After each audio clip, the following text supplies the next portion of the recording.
Αγαπητοί φίλοι και φίλες, καλησπέρα σας.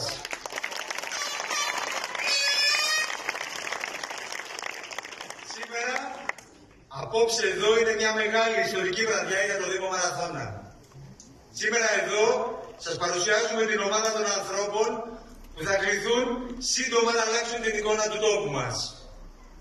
Σας παρουσιάζουμε την ομάδα των ανθρώπων που θα κληθούν να δώσουν ένα τέλος στις παθογένειες, ένα τέλος στην παρακμή, στην οπισθοδρόμηση, στην αδιαφάνεια και να βάλουν ξανά το Δήμο Μαραθώνα σε τροχιά ανάπτυξης και ευημερίας. Ένα Δήμο Μαραθώνα αντάξιο του φυσικού κάλους και της μοναδικής ιστορίας του. Σε μερικούς ανθρώπους έρχεται μια μέρα που πρέπει το μεγάλο ναι ή το μεγάλο όχι να πούν. Φανερώνεται αμέσως όποιος το έχει έτοιμο μέσα του το ναι και λέγοντας το πέρα πηγαίνει στην τιμή και στην πεποίθησή του.